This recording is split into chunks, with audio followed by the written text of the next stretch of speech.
हे दोस्तों नमस्कार। एक बार फिर से स्वागत है आपके अपने YouTube channel UP triple S C by Dev sir पर। तो दोस्तों हमारे इस चैनल पर वीडियो एग्जाम की तैयारी चल रही है। देख सकते हैं लगातार आपकी क्लासें दी जा रही हैं। जीके की भी क्लासें हैं, यूपी जीके की भी है, हिंदी की क्लासें भी आपको दी जा रही हैं। कि भक्ति आंदोलन के उत्तर भारत में लाने का श्रेय इनमें से किसे जाता है? चलिए बताइएगा, उत्तर भारत में भक्ति आंदोलन का प्रारंभ करने का जो श्रेय है वो किसे जाता है?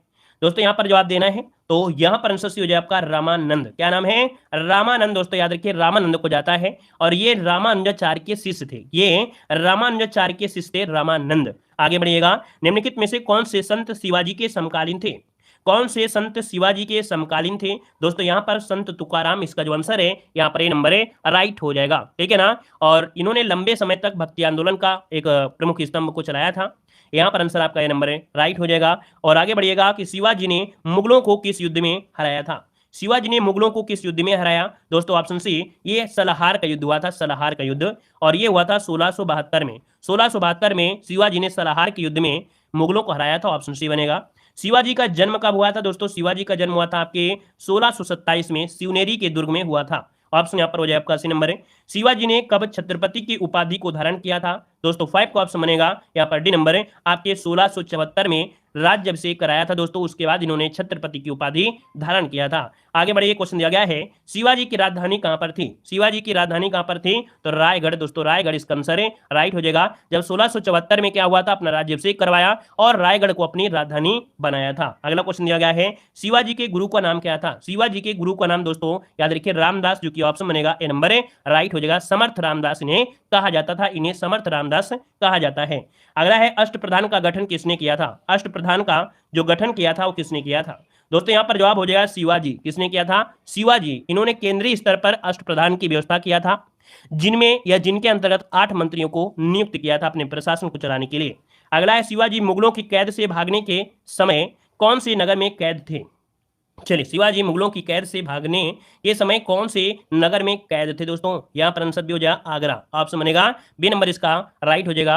आगरा के जयपुर भवन में, आगरा में पड़ता है जयपुर भवन। क्या पड़ता है? आगरा में पड़ता है दोस्तों जयपुर भवन। उसी भवन में ही ये क्या थे? नजरबंद थे, अर्थात कैद थे।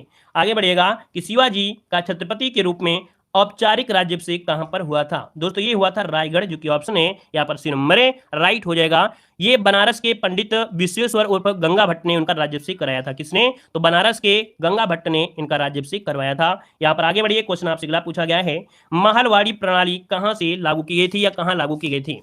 चलिए क्वेश्चन नंबर आपको देना है, ब्रिटिश शासनकाल यहाँ पर प्रारंभ हो गया है। तो दोस्तों यहाँ पर आपको जवाब देना है कि महलवाड़ी जो मतलब प्रणाली है ये कहां पर लागू की गई थी। चलिए दोस्तों, महलवाड़ी जो प्रणाली है ये आपके उत्तर प्रदेश में लागू की गई थी। इसका ऑप्शन जो है बी नंबर इसका राइट हो जाएगा। तो इसमें आपका देखो उत्तर प्रदेश भी था, मध्य प्रांत भी था, पंजाब में भी कुछ आपका था। मतलब देखा जाए तो कुल भूभाग का, भारत के अंतर जो ब्रिटिश लोग हथियाए थे अपने भारत में जमीन, उसका 30% हिस्सा, 30% हिस्से में महलवाड़ी प्रणाली को लागू किया गया था दोस्तों। ठीक है, महल का मतलब होता है जागीर या गांव। महल कभी कभी अर्थ पूछ लेता, महल का अर्थ क्या होता है? तो जागीर होता है दोस्तों, जागीर, या इसे कह देते हैं क्या, गांव कहा जाता है। यहां पर आगे बढ़िए, क्वेश्चन आपसे दिया गया है कि लाल डलहौजी ने अवध को कब कब्जे में लिया था? लाल डलहौजी ने अवध को कब कब्जे में लिया था? 2 का ऑप्शन बना है। 2 का ऑप्शन बी हो जाए आपका दोस्तों, याद रखिएगा 1856 ईस्वी में। 1856 ईस्वी में ब्रिटिश साम्राज्य में इसे मिला लिया था। और किस आधार पर मिलाया था? कुशासन के आधार पर, है ना। कुशासन का आरोप लगाया था, कुशासन का आरोप लगाया और इसे विलय कर लिया था।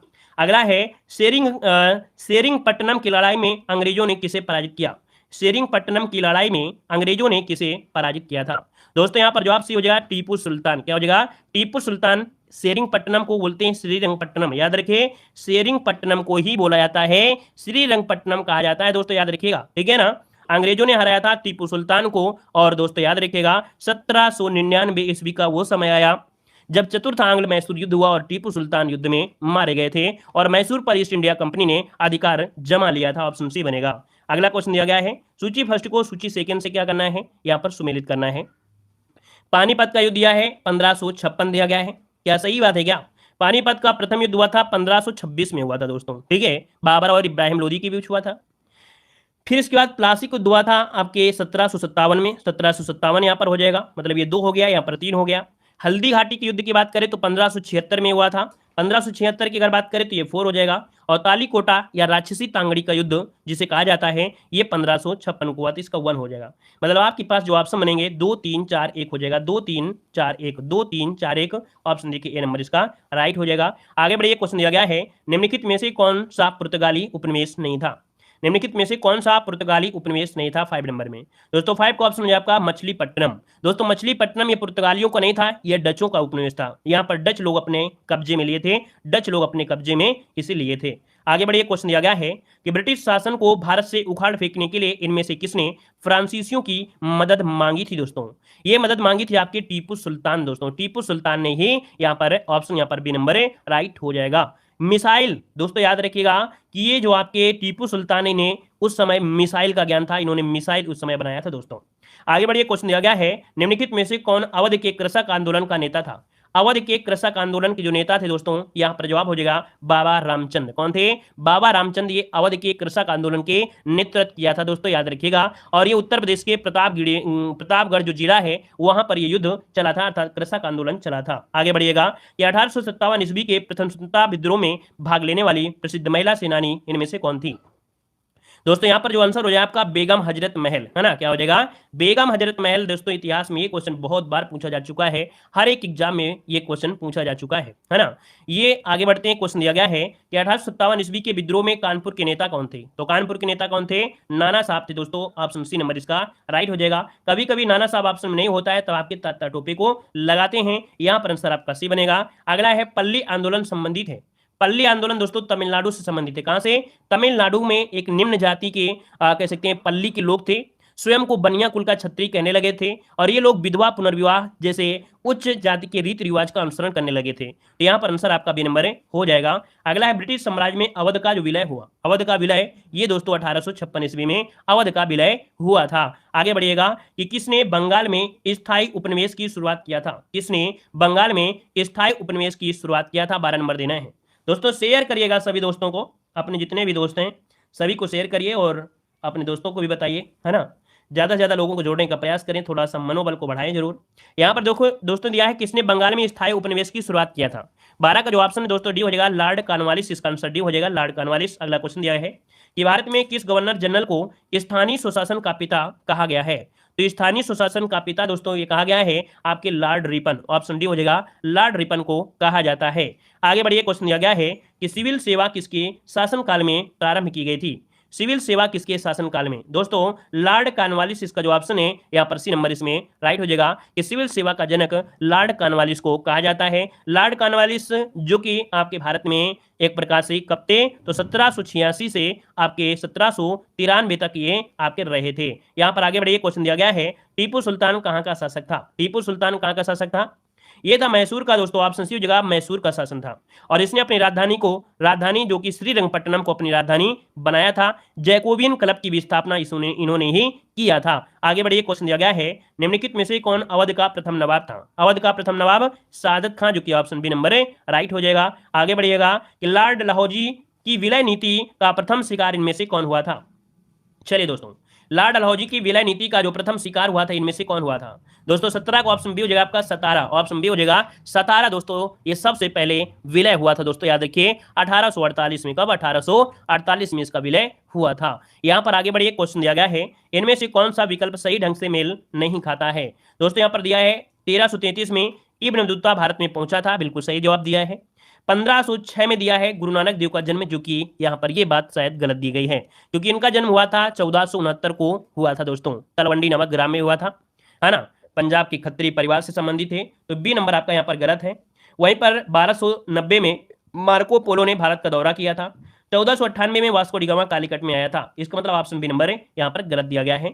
वास्को डिगामा किस वर्ष कालीकट में उतरा था? यहाँ पर ऑप्शन डी हो जाए आपका 1498, जो कि 20 मई 1498 को मालाबार के कालीकट, जो कि केरल में तट पड़ता है, वहां पर ये पहुंचा था। और दोस्तों एक पॉइंट और होता है कि जमोरिन ने उनका स्वागत किया था। 1502 में दोस्तों क्या हुआ था? 1502 में ये दोबारा फिर से आया था, ठीक है। और इसके बाद 1524 में ये भारत में तीसरी बार आया था। दोस्तों याद रखिएगा, पहली बार 1498 में, दूसरी बार 1502 में, और तीसरी बार आपके 1524 में। इसके बाद वास्को डिगामा की मृत्यु हो गई थी दोस्तों, याद रखिएगा। आगे बढ़िए, क्वेश्चन दिया गया है प्लासी का युद्ध कब लड़ा गया था। प्लासी का युद्ध कब लड़ा गया? प्लासी का युद्ध दोस्तों आपके 1757 ईस्वी में लड़ा गया था। ऑप्शन यहाँ पर बी नंबर है राइट हो जाएगा। अगला है भारत में काजू का प्रथम परिचय किन लोगों ने करवाया था। भारत में काजू का प्रथम परिचय किन लोगों ने करवाया था दोस्तों 21 नंबर में, तो ऑप्शन डी हो जाएगा आपका पुर्तगाली। ऑप्शन डी नंबर है पुर्तगाली इसका आंसर है राइट हो जाएगा। अगला है इनमें से किस लड़ाई में अंग्रेजों ने बंगाल के नवाब सिराजुद्दौला को हराया था। इनमें से किस लड़ाई में अंग्रेजों ने बंगाल के नवाब सिराजुद्दौला को हराया था। 22 नंबर का ए नंबर प्लासी का युद्ध। अच्छा बिल्कुल सही है। 1757 दोस्तों डेट याद रखिएगा 23 जून, क्या 23 जून 1757 को प्लासी की लड़ाई में अंग्रेजों ने कह सकते हैं इन्हें हराया था। आगे बढ़िएगा कि जनवरी 1858 को लॉर्ड कैनिंग चले गए, कहां चले गए, और दिल्ली डिवीजन को छोड़कर उत्तरी प्रांत का गठन किया था। दोस्तों 23 को ऑप्शन यहाँ पर भी हो जाएगा इलाहाबाद। याद रखिए लॉर्ड कैनिंग 1858 को इलाहाबाद चले गए और दिल्ली डिवीजन को छोड़कर उत्तरी पश्चिमी प्रांत को गठन किया था। अगला दिया गया है कि 1857 के विद्रोह के प्रसिद्ध नेताओं में से एक तात्या टोपे, जिन्हें तांतिया टोपे भी कहते हैं, अंग्रेजों ने 1859 में फांसी दिया था। इनको फांसी जो दिया था ये आपके शिवपुरी में दिया था। कहां पर शिवपुरी, जो कि ऑप्शन यहाँ पर भी नंबर है राइट हो जाएगा। अगला है सिपाही विद्रोह किस वर्ष हुआ था। सिपाही विद्रोह किस वर्ष हुआ था दोस्तों 1857 को सिपाही विद्रोह हुआ था, जिन्हें सैनिक विद्रोह कहा जाता है और प्रथम भारतीय स्वतंत्रता संग्राम के नाम से भी ये जाना जाता है, और एक सशस्त्र विद्रोह हुआ था, है ना। आगे बढ़िएगा कि निम्नलिखित में से किन्होंने 1857 के विद्रोह को सिपाही विद्रोह नहीं कहा है। बताइएगा किसने 1857 के विद्रोह को सिपाही विद्रोह नहीं कहा है। दोस्तों यहाँ पर आंसर बी हो जाए आपका कार्ल मार्क्स। कौन है भाई, कार्ल मार्क्स जो हैं, इन्होंने याद रखिएगा कि 1857 के विद्रोह को सैनिक विद्रोह ना कहकर इसे जन क्रांति दिया था। क्या दिया था, जन क्रांति का नाम दिया था, जन क्रांति का नाम दिया था इन्होंने। अगला क्वेश्चन है निम्नलिखित में से कौन सा दूसरा प्रांत था जिसने सहायक संधि को स्वीकार किया था। कौन सा ऐसा दूसरा प्रांत था जिसने सहायक संधि को स्वीकार किया था। चलिए, लॉर्ड वेलेस्ली ने भारतीय राज्यों को अंग्रेजी राज्य में परिधि में लाने के लिए सहायक संधि शुरू किया था, और इसमें से यहाँ पर हैदराबाद है ना, यहाँ पर जो 27 का ऑप्शन बी हो जाएगा, सबसे पहले हैदराबाद, इसके बाद यहाँ पर आपका आता है मैसूर, जो कि आपके 1799 में मिला लिया था। आगे बढ़िए, क्वेश्चन दिया गया है प्लासी की लड़ाई अंग्रेजों और किसके बीच हुई थी। तो यहाँ पर आंसर आपका राइट क्या हो जाएगा, 28 नंबर में जवाब देना है। दोस्तों प्लासी की लड़ाई की अगर बात करते हैं तो सिराजुद्दौला और अंग्रेजों के बीच हुई थी। ऑप्शन यहाँ पर नंबर हो जाएगा। डेट पूछे तो आपको बताना है 23 जून 1757 हो जाएगा। ठीक है, आगे बढ़िए, क्वेश्चन आपसे अगला पूछा गया है कि 1857 ईस्वी के सिपाही विद्रोह ने सिपाहियों को किस कंपनी द्वारा बनाए गए कारतूसों पर आपत्ति थी। 1857 ईस्वी के सिपाही विद्रोह ने सिपाहियों को किस कंपनी द्वारा बनाए गए कारतूसों पर आपत्ति थी। दोस्तों यहाँ पर हो जाएगा एनफील्ड दिया है, वैसे एनफील्ड होता है, क्या होता है एनफील्ड हो जाएगा, की का जगह फा कर लेना है। यहाँ पर आंसर 29 को ऑप्शन बी नंबर है राइट हो जाएगा। यहाँ पर आगे बढ़िए, एनफील्ड राइफल थी और एनफील्ड आपकी कंपनी है ना, तो यहाँ पर आंसर आपका बी नंबर है राइट हो जाएगा। अगला है बक्सर के युद्ध के बाद नवाब ने इलाहाबाद और कड़ा को मुगल सम्राट को सौंप दिया, जो कि ब्रिटिश सैनिकों के संरक्षण के अंतर्गत आता था। तो दोस्तों बक्सर युद्ध के बाद अवध के नवाब ने इलाहाबाद और कड़ा को मुगल सम्राट को सौंप दिया था, जो कि ब्रिटिश सैनिकों के संरक्षण के अंतर्गत आता था। ऑप्शन डी हो जाएगा। अगला दिया गया है कि वास्को डी गामा एक पुर्तगाली अन्वेषक था और भारत में समुद्री मार्ग की खोज किया था। तो इसने जो खोज किया था दोस्तों 1498, ऑप्शन यहाँ पर आपका सी नंबर है राइट हो जाएगा। अगर क्वेश्चन पूछे वास्को डी गामा भारत कितनी बार आया था, चलिए वास्को डी गामा भारत कितनी बार आया था, तो आप क्या जवाब दे सकते हैं। तो आप कह सकते हैं जी सर ये भारत में 3 बार आया था। ठीक है, आगे बढ़िए, क्वेश्चन दिया गया है मेरठ छावनी 1857 ईस्वी के सैनिक विद्रोह की शुरुआत कब हुई थी। मेरठ छावनी 1857 ईस्वी के सैनिक विद्रोह की शुरुआत जो किया था दोस्तों 10 मई 1857, इसका जो आंसर है यहाँ पर सी नंबर है राइट हो जाएगा। आगे बढ़िए, क्वेश्चन आपसे अगला है कि पहली डेनिश ईस्ट इंडिया कंपनी ने अपना परिचालन किस वर्ष शुरू किया था।